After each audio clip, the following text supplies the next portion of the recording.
So as I was mentioning, you can go ahead and access Realist simply by clicking on your gateway and logging into your gateway from our website, miamirealtors.com. Remember, you have the link to access your gateway at the top in the center.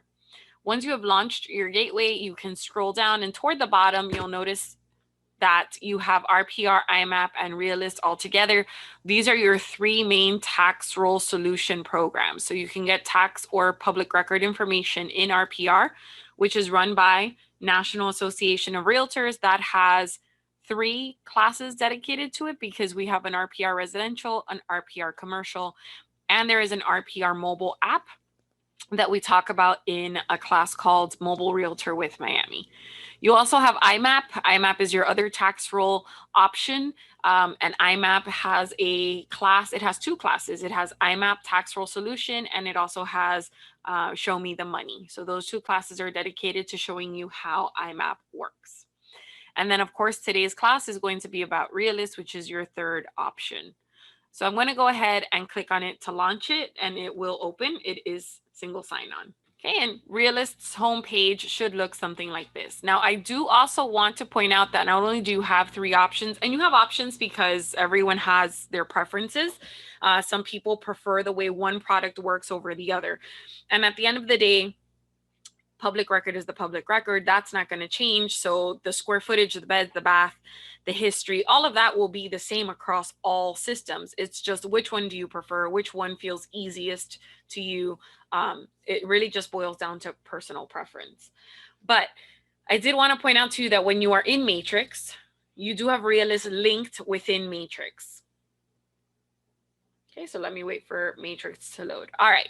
Now on your Matrix dashboard, you do have a widget dedicated to external links, assuming you haven't removed it. But in this widget for external links, you have a link to Realist right in there. Also, along the top in your menu options, you have Realist linked right up here. It's also within the links that says links up at the top in the menu bar. If you are in a search, I'm just going to pull up a search that I did. If you are in a search and you're looking at your grid, your table of results, all the way to the right, there is a dollar symbol that is the icon for Realist. So if I click on it, it is going to open the record for that property in Realist. Also, if you click on the actual MLS number to review the listing details, you do have Realist linked right up here in these little shortcuts. So you have Realist embedded in multiple places in Matrix so that you can go ahead and jump into Realist and access Realist. You also have IMAP and RPR linked as well. So I just wanted to point that out to you. So again, it was on the dashboard in the widget for external links. Okay, mine is down here. It is also up at the top in the menu bar. It says Realist. It's also linked under the links option in the menu bar. And then it is in your grid and it is in the listing details. So you can access Realist pretty much from anywhere in Matrix. All right, so let's go ahead and jump into Realist and let's talk about this homepage.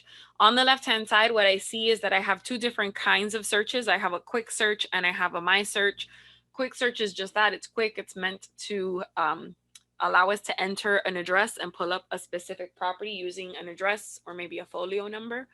And then my search allows you to add fields and it allows you to be a little more detailed and even save those. So you have your 2 different types of searches on the left-hand side and your search fields.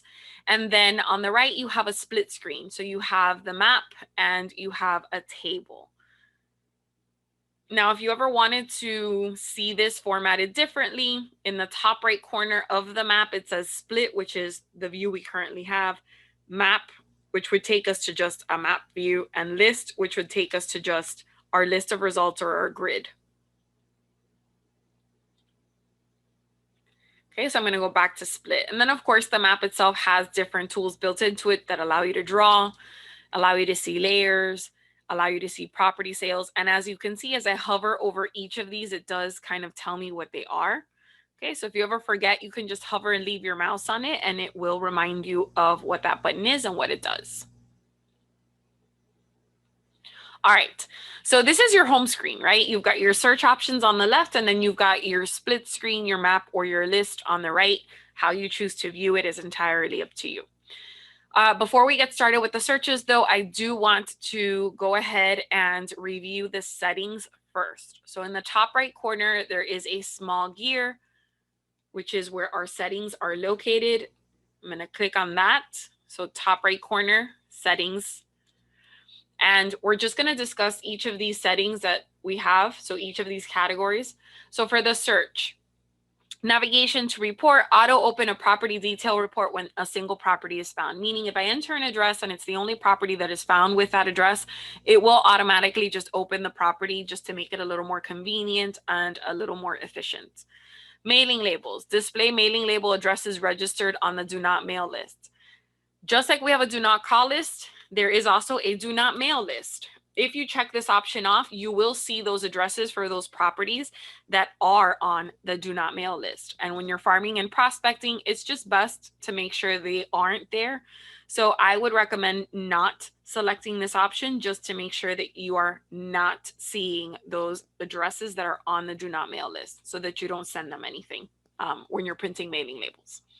Sale transactions include unmatched sale transactions in the search results, meaning I want to go ahead and see sales transactions in the search results, even if it doesn't match my property exactly. Sometimes addresses are entered differently, or I make a mistake and I enter it differently. This kind of helps me catch anything that might fall between the cracks. And then I do not suppress sales transactions. You can suppress them, meaning you would only see sales transactions from the last 6, 12, 18, or 24 months. That's up to you. Because you're looking at the history of a property, you generally want to see everything. So I choose not to suppress the sales transactions just so that I can go as far back as I want. Search results, you can have this set to a minimum of 50 or all the way to 3,000. And this again comes in handy, especially when you're farming and prospecting, because you could potentially then create mailing labels. Side note, you are allowed to create 2,000 mailing labels a month in Realist, and we'll discuss how to create those mailing labels later on in the class. But I do want to point out that you are limited to 2,000 a month, and the first of every month, it will reset to 2,000. It doesn't roll over. So if for whatever reason you don't use your 2,000 labels this month, that doesn't mean that next month I'm going to have 4,000. So the first of every month, it's going to reset to 2,000 or stay at 2,000. Okay, we're going to make sure to save what we've done so far with these settings. So at the bottom right, there is a blue button that says Save Changes. We're going to make sure to save these changes. All right, so on the left-hand side, we are done with the settings for our searches. Let's talk about our settings for our reports. Okay, now let me go ahead and minimize all of this so that you can see. Basically, they've assigned a section of the settings to each of the reports that are available through Realist. So report preferences, do you want it to be fixed or dynamic? Fixed means that it's not going to rearrange or resize things. Dynamic tends to resize things based on the items. I prefer to see it fixed. You might prefer dynamic to save space. It's entirely up to you, and you can play around with this and you can always change this later. The comparables report will ask you for the criteria that you would like to use for your comps, because the minute that you click on this option within the details of a property, it will use the criteria you have saved here in your settings and apply it to a search and pull comparables that way. Of course, you can always edit or modify on the spot, but this is just kind of like your default criteria. So I have it pulling no more than 10 comps. You can have anywhere from 5 to 50. I think 10 comps is just the right amount. It's 10 comps. You can easily review 10 comps. Whereas if you say 50 comps and 50 comps happen to be pulled, that's a lot to review. Also keep in mind that there will be times that you ask the system to pull comps and it tells you there aren't any based on your criteria, and then you have to modify it. So I leave it at 10. Personal preference, you can have it set to 5 all the way to 50. Sorting method, I have them sorted by distance, and I do include property images if available. I do not include the value projected by assessment. That's the assessed value based off of the property appraiser's office. I include the value projected by square foot, which means it's going to take that a price per square foot and then apply it to the comp and give me a projected value, meaning an estimated value. And then you can also choose to include the real AVM. And AVM is an automated valuation model. It's simply an estimate of the value of that property with whatever algorithm Realist has created for itself. So a lot of products have an AVM or some version of an AVM, and they have their own algorithms where they look at sales, maybe from the tax record, MLS sales, maybe they're looking at, the market activity, and they use all of that information to calculate an AVM. Okay, but again, it's up to you whether or not you want to see that information. My data, I have it pulling from, I can either say both tax or the MLS. I like to say tax because even if it's an MLS sale, it will be legally recorded and visible in the tax record. If you select both, which is entirely okay, there's nothing wrong with that. You're just going to maybe notice that the system takes a little bit longer to give you those results because it is doing double the work. It's looking through two different systems, the tax and the MLS. Pool, I have it set to no preference, and then based on the subject property, I can always change this. We have distance from the subject. I said 1/2 mile. That's the general rule of thumb when you're searching for comps.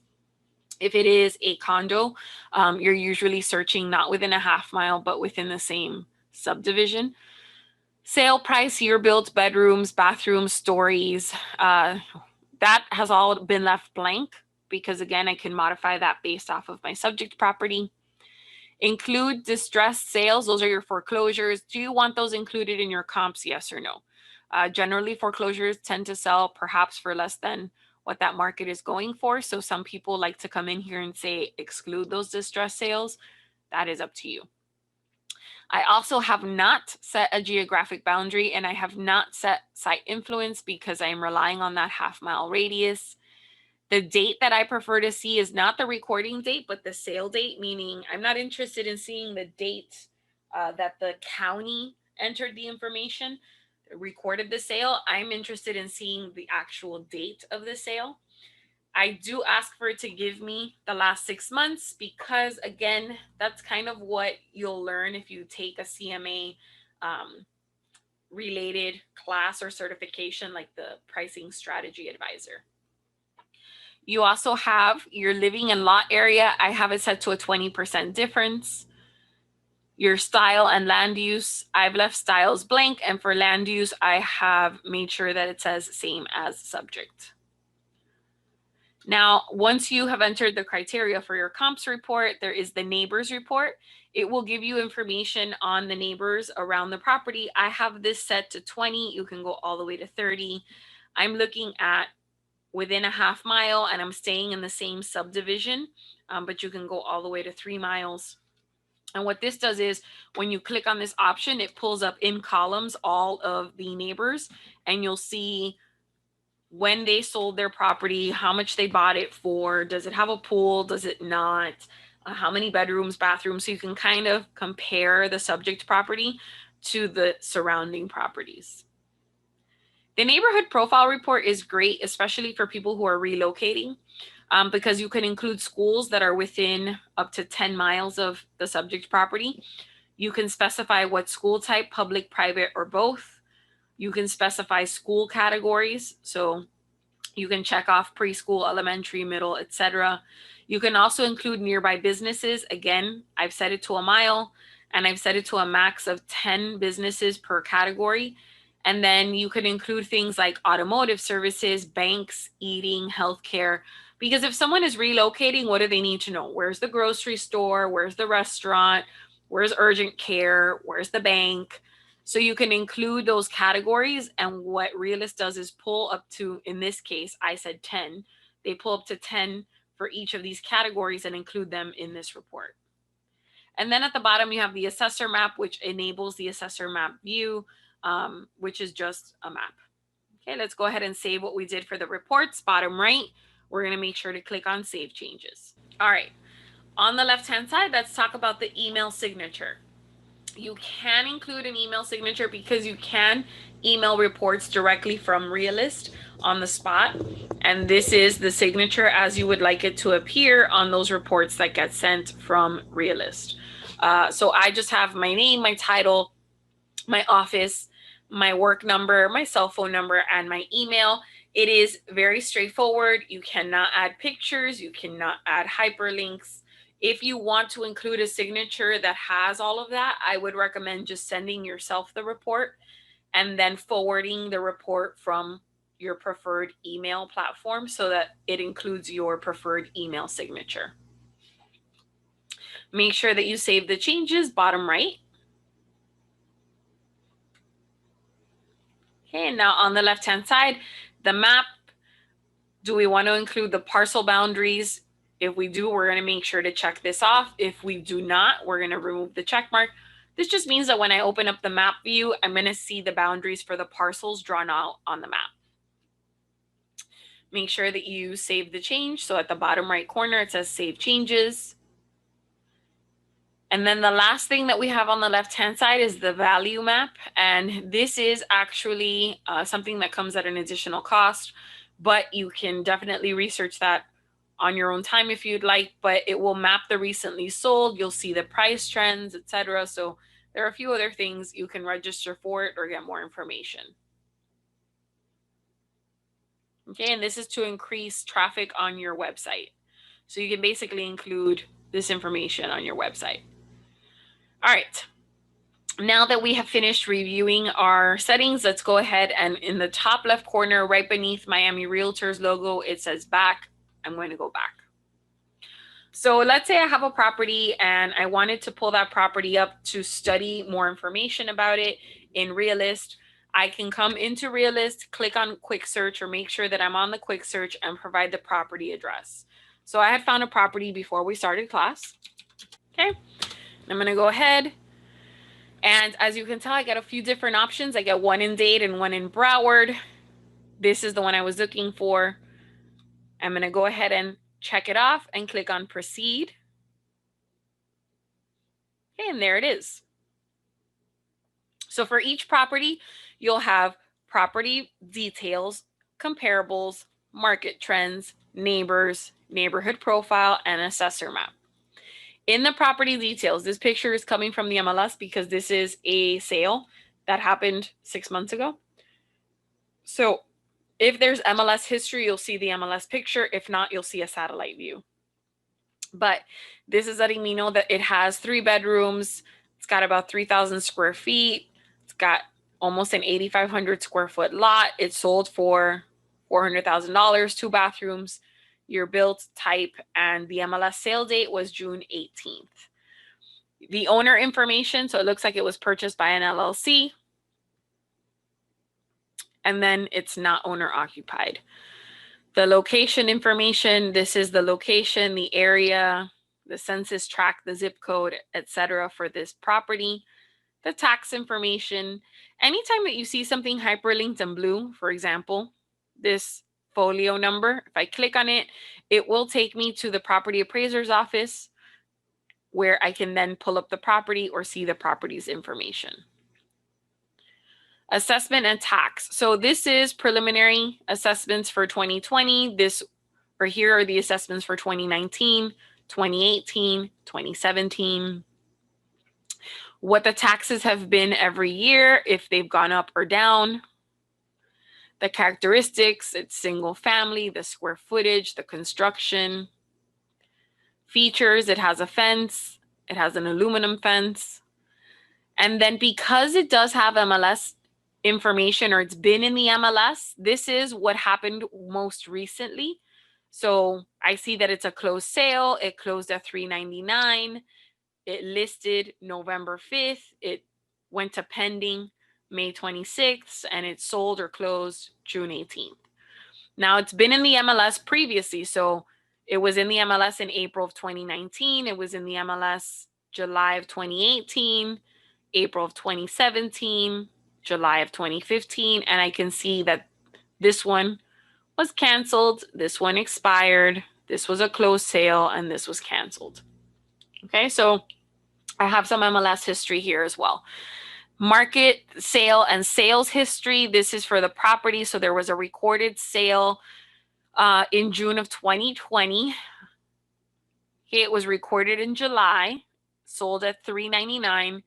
That's $140 per square foot, and that's adjusted square footage.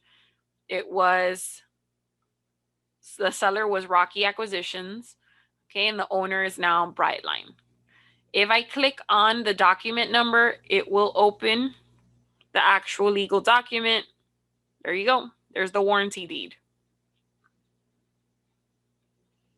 So again, anytime that you see something hyperlinked in blue, you can click on it and see that information. Then you have previous sale information.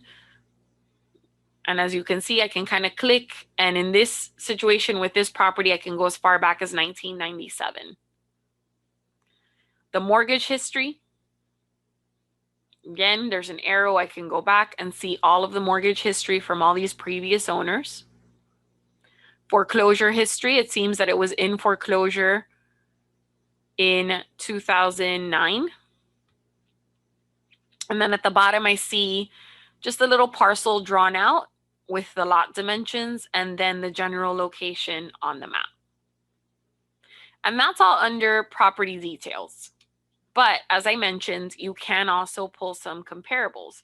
So next to property details, up at the top, there's a little tab that says comparables. If I click on comparables, it will use the criteria that I had saved, and then it will search and give me comparables. In this situation, it's letting me know it didn't find comparables using my criteria. So I can go ahead and modify that search criteria. This is the very same criteria that we saw earlier. I'm going to go ahead and say, well, if it didn't find sales in the last 6 months, let's see if it'll find sales in the last year. So I'm going to switch from 6 months to 12 months. And then at the bottom, I can cancel out of this. I changed my mind. I don't want to do anything. I can cancel. I can save and submit, meaning that what I am using now becomes my new default. And then I can simply submit. So if I don't want to change it permanently, if I don't want to change or alter my default permanently, I can just click on submit. When I click on submit, it's going to rerun the search using that new criteria. And there we go. They found a sale. If that's still not enough for whatever reason, obviously I should be pulling more than one comparable, right? I can still modify this further. So where it says search criteria in the top right corner, I can click and I can say maybe instead of half a mile, let's go out a mile, right? Submit, kind of broaden my search and see if I get more comps that way. There we go.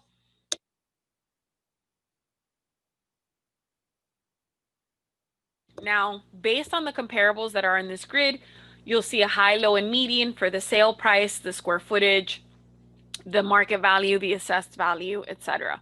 But you obviously need to review these comparables and remove any comparables that do not make sense for your subject property. All right. So for each of these, you'll notice the sale price, right? So maybe this one for 1.5, that's a little far out of what you're noticing in the area, right? And I can go ahead and I can add and remove comps this way just by taking these check marks off. If you feel something is too far away, you can take that check mark off. So once you've kind of narrowed it down, it does just stay with whatever you've selected. Okay, and you, again, you have a split view, you have the map, you have the list. Usually you see it in a split view where you have the map, you have your stats, and then you have your list. And then you have the summary statistics, which you can open and close just by clicking.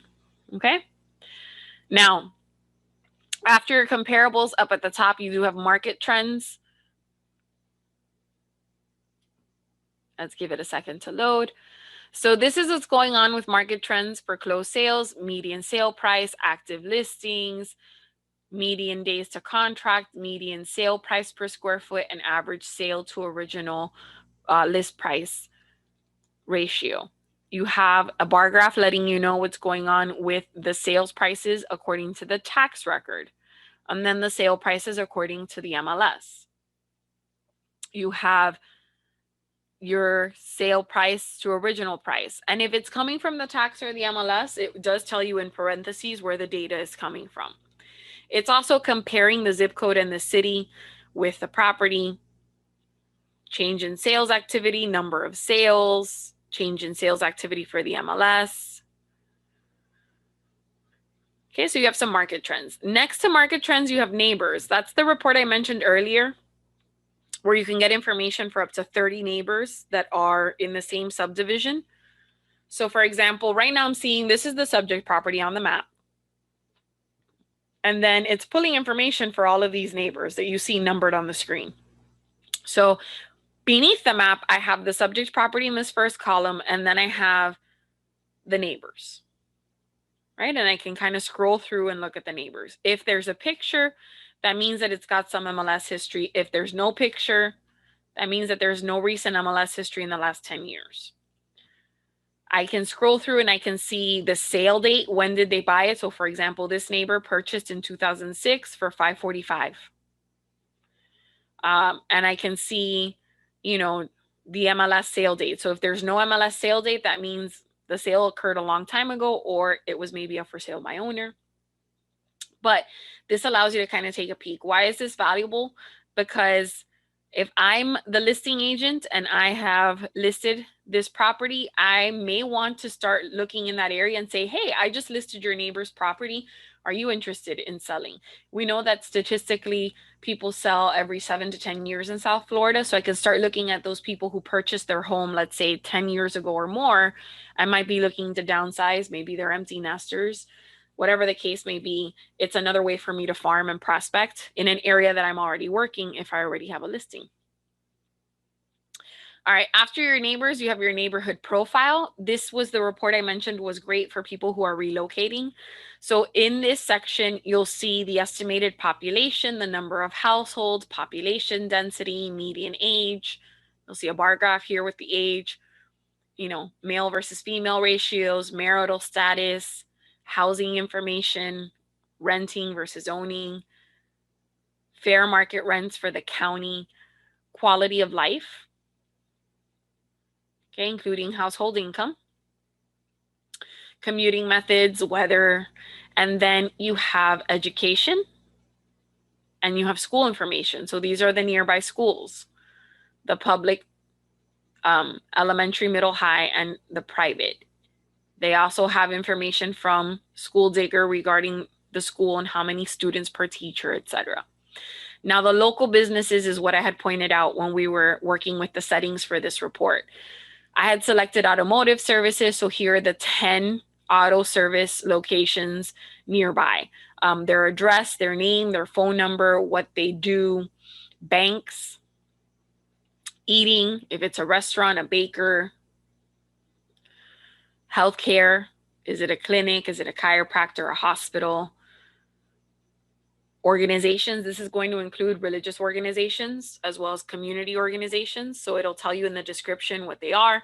Personal services like beauty salons and dry cleaners, pet services, shopping. You don't have to include all of these. These are just the ones that I chose to include.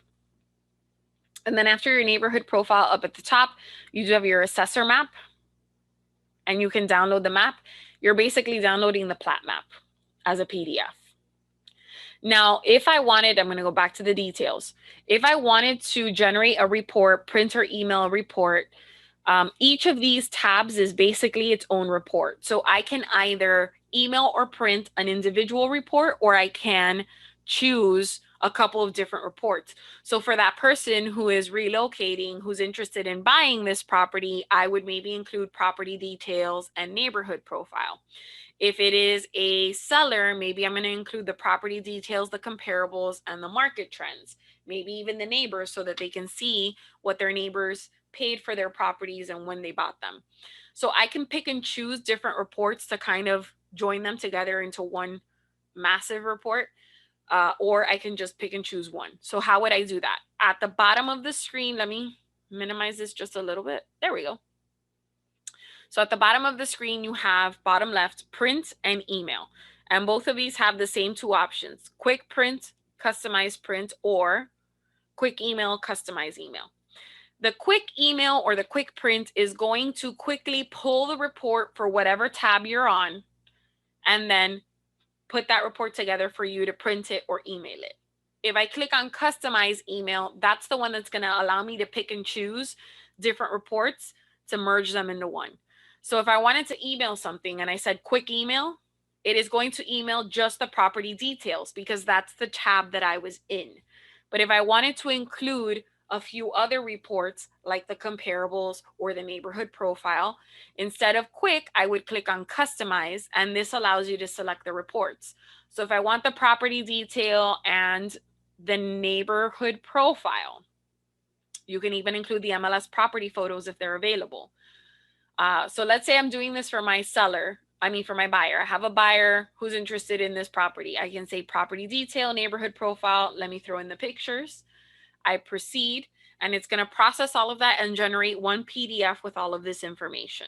Takes a couple of seconds. I did ask it to basically join together 2 or 3 different reports into one report. So it takes a few to kind of just stitch that all together.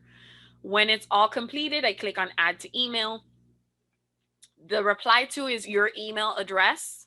Who am I going to send this to? I'm going to go ahead and send it to my Gmail account. Okay, do you want to CC or BCC someone? What's the subject? You can even come in here and type up a personalized message, and then you can click on send, and off it goes. Okay, and you'll get a copy of it in your email. Email has been sent, pops up across the top of the screen. So again, when you choose the customize option under print or under email, that's going to allow you to basically pick and choose from these tabs and include that information in one report as one report so that you don't have to generate individual smaller reports. It just kind of makes it a little bit easier. All right, I'm going to go back. So I'm going to click on back. And that was all under the quick search. So the quick search is where you're going to come in and look for one property or one MLS number or one folio number to study that information and share that with your customer if needed. Now, you also have my search. So up top left where it says quick search, right next to it, it says my search. And I'm going to show you a couple of different examples, not to say that that's the only thing that you can search in Realist, but it's just to give you an idea of how Realist works so that you can then create your own searches. And you're going to be using the My Search option mostly to farm and prospect. Okay, so first thing I'm going to point out is Realist is set up for the state of Florida, which means I could farm and prospect across the state of Florida. When you get your license, you are a licensed real estate sales associate for the state of Florida. So you could branch out that way, but you need to select the counties first. So right above the 2 tabs for the searches, it does say change county, or maybe it says select county. But right up here, right above my search, I click. These are all of the counties in Florida. Now, our MLS is Broward, Dade, Palm Beach, Martin, and St. Lucie. So if you wanted to, you could have those 5 always selected, right? So I have Broward, I have Dade, and you can select quite a few. Let's say I want to select Palm Beach as well, and Martin. They are in alphabetical order. Okay, so now I've selected the 5 counties that our MLS covers: Broward, Dade, Palm Beach, Martin, and St. Lucie. I can clear everything out and start all over again. I can remove them by clicking on the little X that's next to each county. I want to save what I've selected. I'm going to click on apply at the bottom right. Okay, so now when I decide to maybe do some farming and prospecting, it's going to branch out into those counties or allow me to branch out into those counties. But you have on the left-hand side certain fields. So I have owner name, bedroom, bathroom, zip code, city. Let me go ahead and clear this out. Subdivision, building, recording date, year built. Right, you have quite a few. Let's say I wanted to, let me go back to a general. So let's say I wanted to add a field. Okay, I absolutely can customize my search. So if you notice right here, right beneath where the save searches go, I can click on customize search.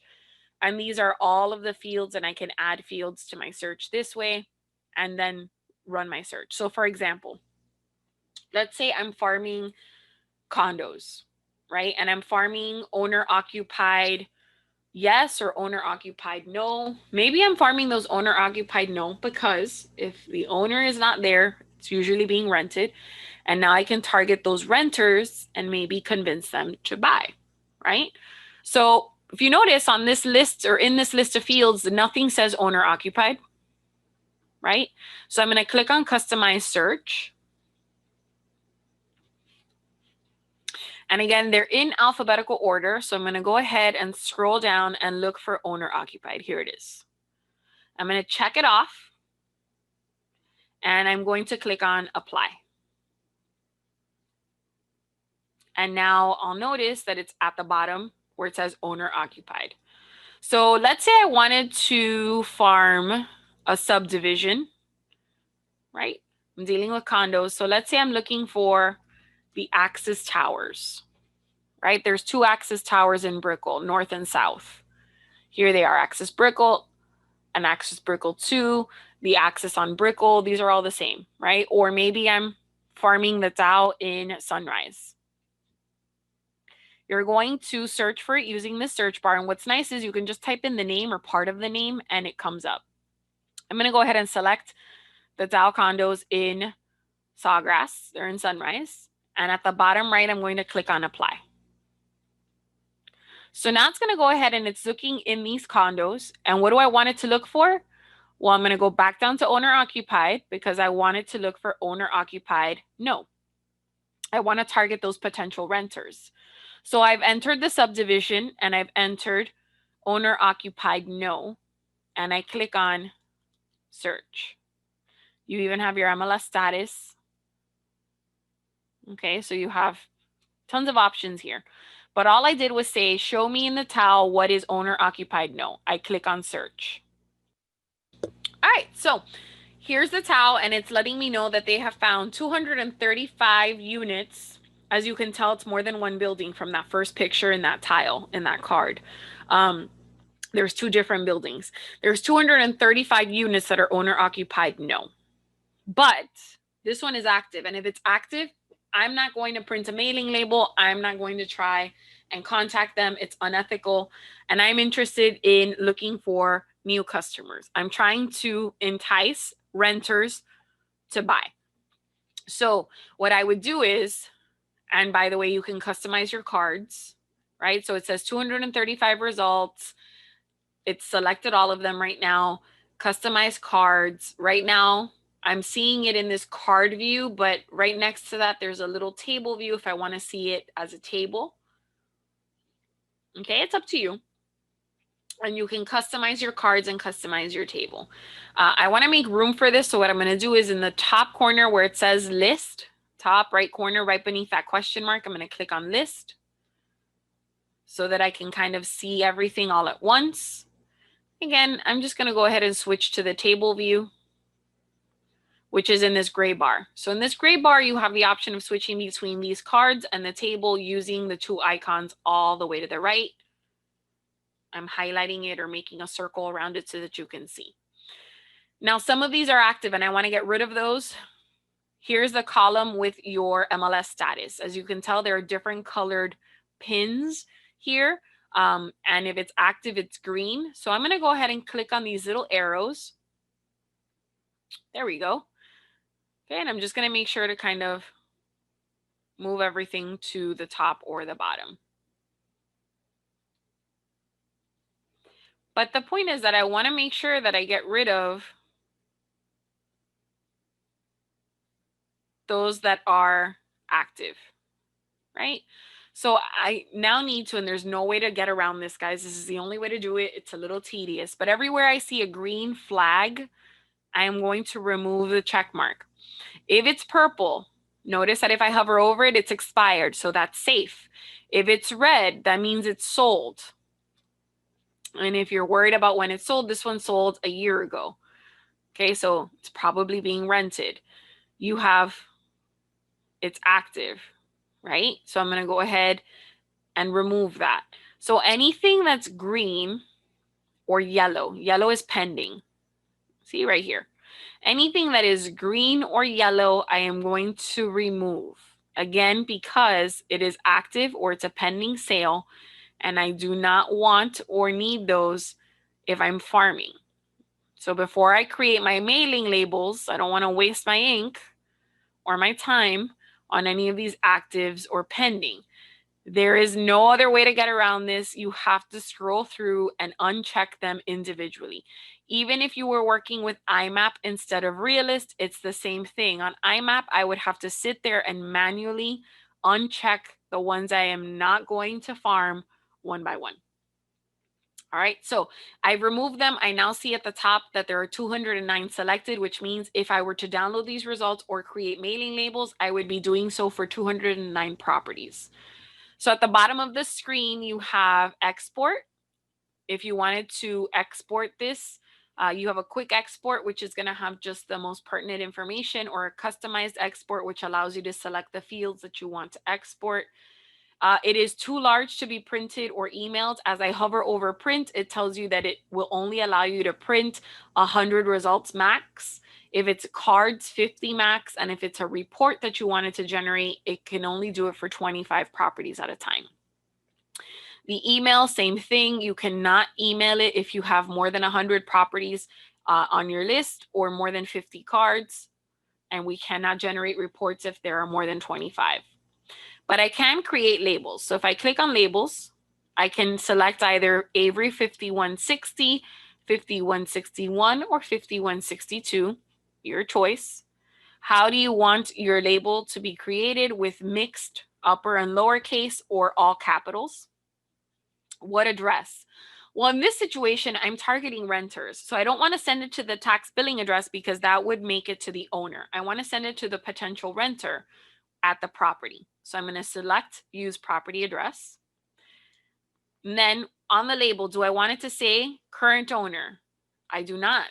So I'm not going to check that off. Do I want to include foreign addresses? There aren't going to be any included here. Do I want to eliminate duplicate labels, or do I want to create a custom label? If you choose to create a custom label, you can type whatever you'd like here. So I can say to future homeowner, right? Because I'm trying to entice potential renters to become buyers. Then at the bottom, I can use everything, or I can export a range. And here's what I was mentioning earlier. You can print 5,000 labels. I think earlier I may have said 2,000 by mistake, but you can print up to 5,000 labels a month. And then I have exported none this month, so I still have 5,000, and I'm going to export 209, which means now I'm going to be left with a little less than 4,800 for the rest of the month. I click on create. It's going to take a few seconds, and at the bottom of the screen, I see the download. Let me show you what that looks like.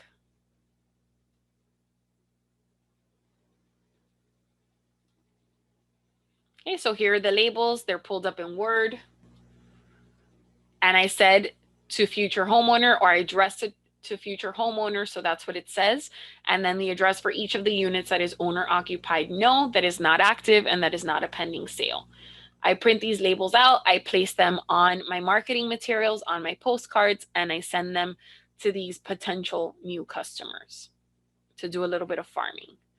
Now, at the bottom of the screen, that was how to create a label. Let's say I wanted to create a postcard. I can click on postcards, and then I can choose the homeowner's address or the resident's address. We're going to say the resident, proceed. These are the postcards.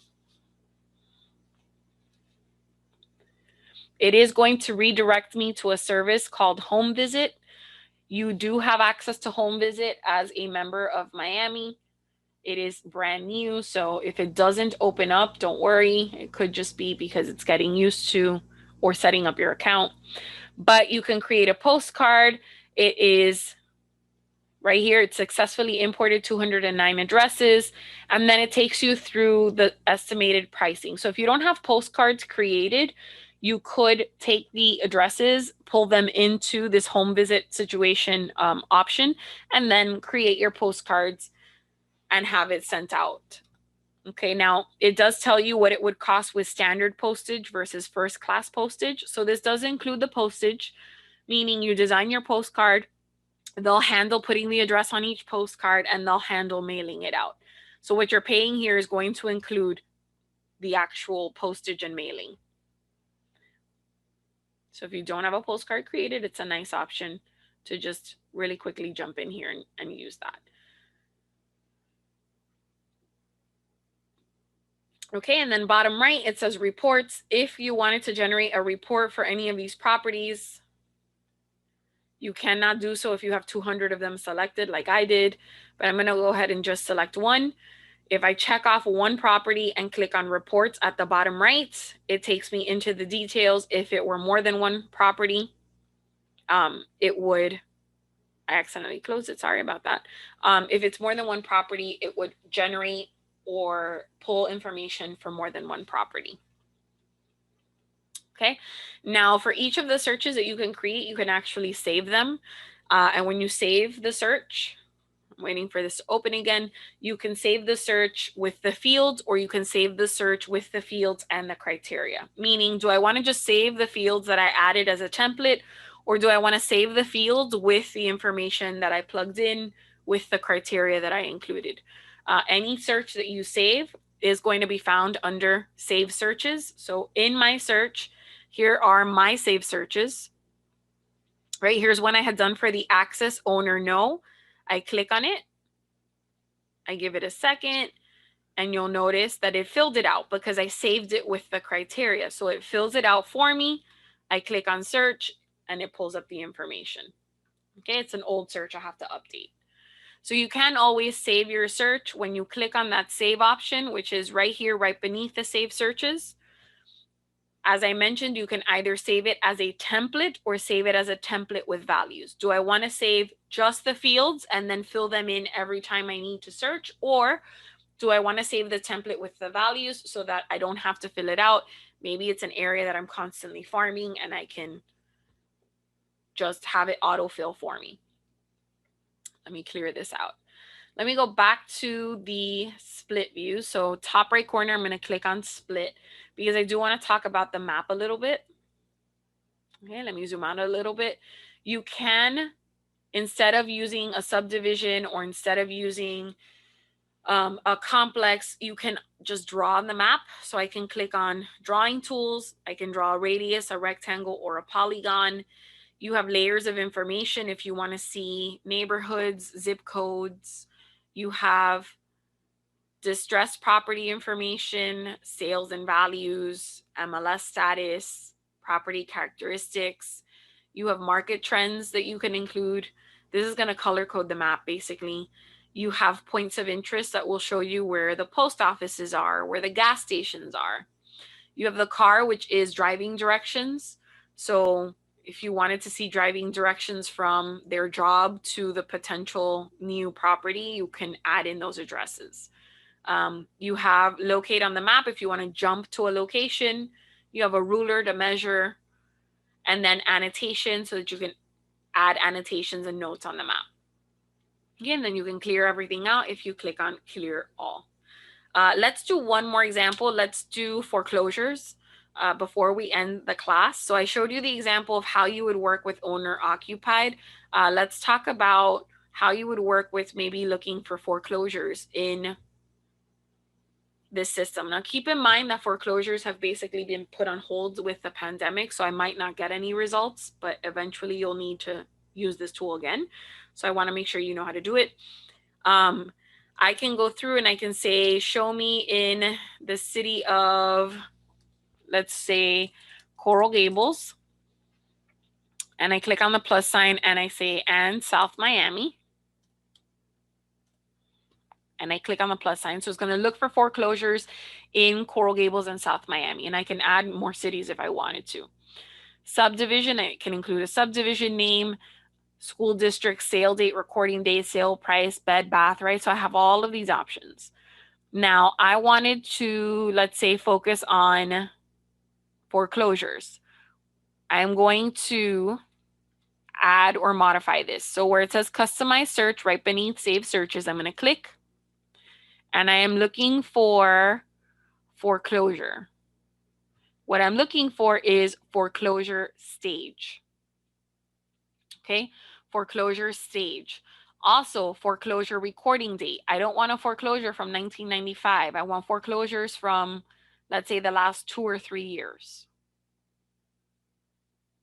Okay, so I've gone ahead and I've marked foreclosure stage. I've marked foreclosure recording date. I'm going to apply this change. Now for foreclosure stage, they have it set up as pre-foreclosure, auction, or bank-owned.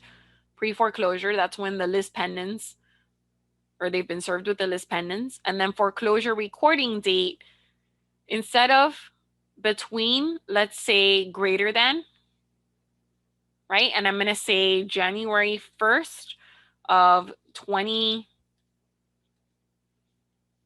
let's say 2018 to now, right? So it's going to tell me anything that went into foreclosure January 1st, 2018 or later. All right.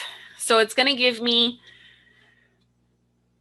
any foreclosures, pre-foreclosures that occurred January 1st of 28 to now in Coral Gables and South Miami. I click on search, and again, I may or may not get anything. It's telling me there are more than 500. So let's go ahead and refine this. Now in land use, you may want to specify maybe single family or condo, right? So SFR, single family residential. Again, what I did was I went to land use, CoreLogic, which is the company behind Matrix, the company behind Realist, and I specified single family residential so that I don't see commercial and condo and townhouse. I just want to see single family residential. And I could potentially get quite a few again, but that's fine. So I'm going to go ahead and just show. Here they are. These are all in pre-foreclosure.